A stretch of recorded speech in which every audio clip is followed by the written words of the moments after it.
नमस्कार। देश और दुनिया की तमाम फटाफट खबरों में आपका स्वागत है। खबरों के लिए आपसे निवेदन कि यदि आपने हमारे चैनल को सब्सक्राइब नहीं किया तो कृपया करके आपके अपने चैनल को सब्सक्राइब कर लें। आप सब्सक्राइब करते हैं तो हमें हिम्मत होती है सही और सच्ची खबरें आप तक पहुंचाने की, वरना मीडिया में किस तरह की खबरें, नेगेटिविटी खबरें, बांग्लादेश की खबरें आपको बताई जाती है, जबकि आपके यहाँ बेरोजगारी है, आपके यहाँ पेट्रोल सस्ता नहीं हुआ, आपके यहाँ सिलेंडर सस्ता नहीं हुआ, आपके यहाँ डॉलर के मुकाबले रुपया कमज़ोर होता जा रहा है, कहीं पर भी कोई खबर नहीं।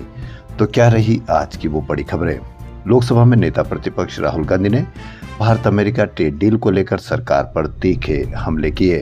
उन्होंने कहा कि सरकार ने भारत माता को बेच दिया। जी हां, राहुल गांधी ने बड़ी बात कही। आपने भारत को बेच दिया है, आपने हमारी माँ भारत माता को बेच दिया। क्या आपको कोई शर्म नहीं आती? हमारी ऊर्जा सुरक्षा अमेरिका को सौंप दी। अब हमारे प्रधानमंत्री नहीं, अमेरिका तय करेगा कि हम किससे तेल खरीदेंगे। आपने मैकेनाइज्ड अमेरिकी फर्मों के लिए दरवाजे खोल दिए हैं। हमारे छोटे किसान कुचले जाएंगे। आपसे पहले किसी पीएम ने ऐसा नहीं किया, आपके बाद भी कोई नहीं करेगा। वस्त्र उद्योग खत्म हुआ, ये होलसेल सरेंडर है।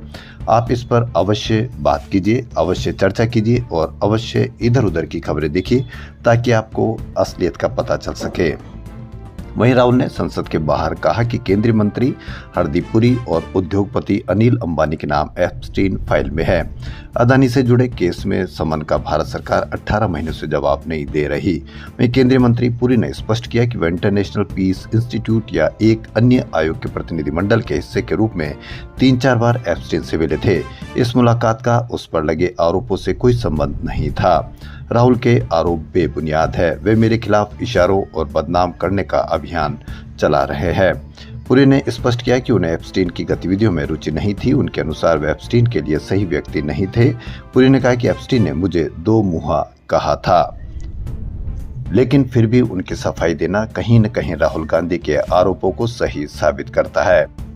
एनडीए लोकसभा स्पीकर ओम बिरला के खिलाफ कुछ विपक्षी दलों की ओर से लाए गए अविश्वास प्रस्ताव को वापस कराने की कोशिश करेगा। संसद भवन स्थित स्पीकर के कक्ष में बुधवार को गृह मंत्री अमित शाह और एनडीए के अन्य वरिष्ठ नेताओं की बैठक में इस पर चर्चा हुई। राष्ट्रीय परीक्षण एजेंसी यानी एनटीए ने जेईई मेन 2026 सत्र 1 का परिणाम टाल दिया। पहले ये परिणाम 12 फरवरी को जारी होना था, पर अब 16 फरवरी को घोषित किया जाएगा। 12 साल में नौकरी पेशा का वेतन 90% बढ़ा, पर महंगाई जोड़े तो यह नीचे है। जी हां, बड़ी खबर। देश में नौकरी पेशा की औसत मासिक आय अन्य काम करने वालों के मुकाबले ज्यादा है। 2024 में एक औसत वेतनभोगी कर्मचारी की मासिक आय करीब 21,000 रुपए रही, जबकि स्वरोजगार वाले की 13,200 रुपए और अस्थायी या दिहाड़ी श्रमिकों की 9,000 रुपए थी। यूं तो 2012 से 2024 के बीच नौकरी पेशा का औसतन वेतन 90% बढ़ा, लेकिन महंगाई के साथ जोड़े तो वेतन 4% घटा है। जी हाँ, आपका वेतन घट गया, आपको महंगाई ने मार दिया। कहीं पर भी कोई चर्चा नहीं। चर्चा बांग्लादेश की खबर पर कि किस तरह से वहां असुरक्षित हैं। आपका वेतन बढ़ नहीं रहा, आपके बेरोजगारी की संख्या बढ़ती जा रही है, आपको पेट्रोल की कीमत अधिक चुकानी पड़ रही है, लेकिन कहीं पर भी कोई चर्चा नहीं।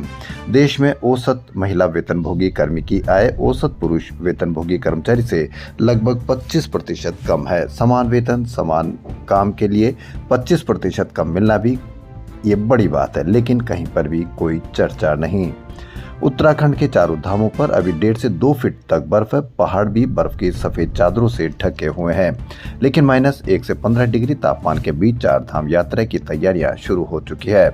इस बार यह पवित्र यात्रा 19 अप्रैल से शुरू होगी, पिछले साल के मुकाबले 12 दिन पहले दोनों रूट पर 16 भूस्खलन जोन थे, अब 23 है। यहाँ सड़क भी आधी गायब है, जहाँ भी वो सिकुड़कर 3 मीटर रह गई है। पिछले साल गंगोत्री हाईवे पर धराली में जो आपदा आई थी उसमें कई अहम सड़कें खत्म हो गई थी, वह अब भी नहीं बन पाई है। लेकिन चर्चा बांग्लादेश की। 10 केंद्रीय ट्रेड यूनियनों और किसान संगठनों ने आज भारत बंद बुलाया है। वे 4 नए श्रमिक कानूनों और भारत अमेरिकी व्यापार समझौते का विरोध कर रहे हैं। आपको कहीं पर भी इनकी कोई चर्चा नहीं मिलेगी कि यदि किसान बंद बुला रहे तो उनको कुछ न कुछ तो इसमें लगा होगा, लेकिन आपको कहीं पर भी इसके बारे में कोई सवाल, कोई जवाब नहीं मिलेगा। कनाडा के ब्रिटिश कोलंबिया प्रांत के टम्बलर रिज सेकेंडरी स्कूल में मंगलवार को हुई गोलीबारी में हमलावर समेत 10 लोगों की मौत हो गई और 27 घायल हुए। बांग्लादेश में चर्चित छात्र आंदोलन में तख्ता पलट के 18 महीने बाद आज चुनाव होंगे। शाम से नतीजे आने शुरू होंगे। प्री पोल सर्वे में प्रिंस के नाम से मशहूर तारिक रहमान की बीएनपी के फ्रंट रनर रहने की संभावना है। अब देखना यह है कि किस तरह से किस लेवल पर यह चुनाव होते हैं और कितने और किसको सफलता मिलती है। सुप्रीम कोर्ट ने सामाजिक कार्यकर्ता सोनम वांगचुक को राष्ट्रीय सुरक्षा कानून के तहत जेल में रखने के आधार पर सवाल उठाए हैं। कोर्ट ने कहा कि केंद्र सरकार उनके बयानों का जरूरत से ज्यादा मतलब निकाल रही है। एनसीपी एसपी के विधायक रोहित पवार ने बुधवार को अपने चाचा और महाराष्ट्र के पूर्व उप मुख्यमंत्री अजीत पवार की विमान दुर्घटना में मौत को लेकर साजिश की आशंका दोहराई। रोहित ने कहा कि पिछले 13 दिनों में उन्होंने कुछ जानकारियां जुटाई है। देश और दुनिया की तमाम फटाफट खबरों में फिलहाल इतना ही। धन्यवाद।